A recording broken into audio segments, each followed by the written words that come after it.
hybrid. This vehicle has only just been launched on our range, and we've been very lucky to receive one now for a week from BMW. So whilst it's here, I wanted to make sure I could run through some battery information for you, take it for a drive and understand some technical specifications. I also want to understand some dimensions as well between the 225xe, in case you are looking at that vehicle as well and may be interested. At the end of this video, if you have any questions, feel free to get in contact. Thank you. The X1 has been in our range now since late 2015, but this particular model, which is the hybrid variant, has only been with us since March of this year. This is one of the very first vehicles in the country, so I'm very lucky to have this here, but it's great to show you around it and show some of the technology that it has to offer. We have an updated interior now with a larger screen, this particular car showing the larger optional screen as part of the technology package, but you still get a lot in this vehicle as standard. When it gets to rear space in this vehicle, you've got plenty of space all around, and this is the smallest X products that we sell in our range. But boot space is also where it becomes impressive as well. We have a nice generous boot space and a lift up area where we can keep both of our charging cables, both of which come standard with this vehicle. So, we actually now have 3 hybrid models within our BMW X range, and I'm going to talk about all 3 of them to you now in a brief bit of detail. The first one here is the X1 hybrid. Now, prices start at around £38,000 for this, and this is a 1.5 petrol engine with an electric motor. An electric range of up to 35 miles of electric, and of course, the charging point on the front corner. As we move across now to the X3 hybrid, we call this xDrive25e, and this is a 2-litre petrol engine with an electric motor.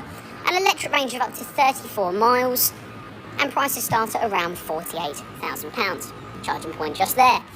And finally, the updated version of the X5, which we call the xDrive25e. An electric range of up to 59 miles of electric, prices start at around £65,000, and it's a 3-litre petrol engine with an electric motor. Finally, the charging point also there as well. A little clue for you, every hybrid model within our range, you will find a charging point on the front passenger corner of the car.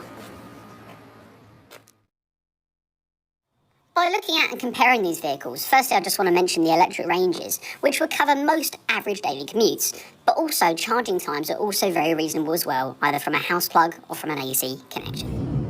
So I'm out for a drive now in the X1, and I have to say I've driven millions of X1s, and this feels a bit different. This feels a bit weird. I'm not hearing any noises and everything like that. And if you've watched some of my electric videos before, then actually the understandings and the workings of this car is not too dissimilar from the 225xe.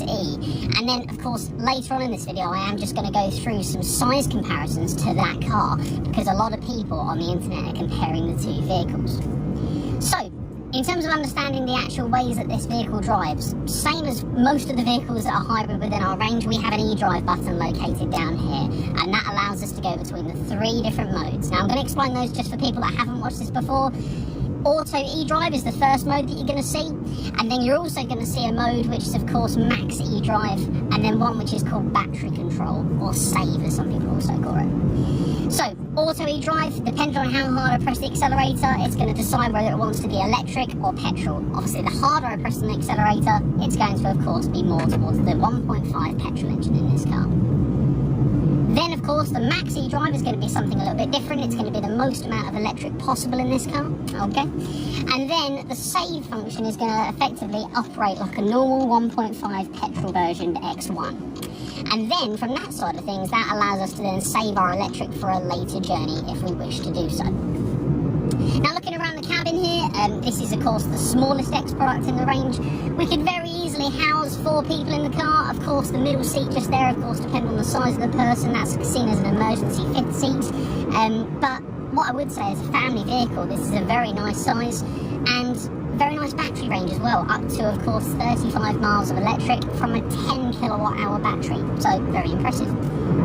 As for, of course, the dynamics and actually the engine technical information, it's 125 horsepower from a 1.5 3-cylinder petrol engine and 95 horsepower from the electric motor, when of course we do have electric range, which gives a total combined power of 220 horsepower. Prices start from £38,000, and of course I'm driving the M Sport model here with a few options, so of course this might be a slightly higher cost. But actually, what I would say is that if you're going to buy a vehicle like this, then you're probably going to look at adding a few bits of technology to really get the most out of that hybrid technology. Speaking of hybrid technology, this is a Type 2 connection which can either be charged from a standard plug socket cable or from an AC fast cable at up to 16 amps. As I mentioned, I wanted to show a comparison between the 225 and the X1. As you can see, the X1 is larger and wider and bigger boot capacity, so these vehicles are very different from within our range. So I've just got back from the drive now with the X1, and one of the things I just want to mention straight away is, I thought the drive was incredible, okay?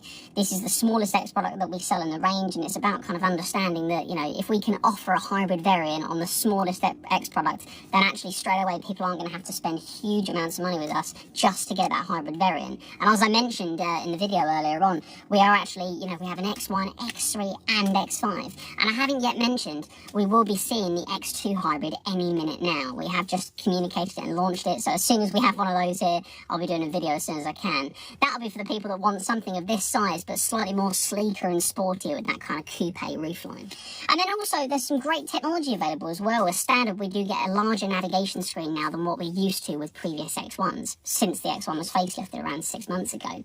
But this one also has the optional larger screen, which I've showed you with some of the later ID6 technology that looks actually quite similar to the 5 Series BMW, so we're seeing that later technology all together.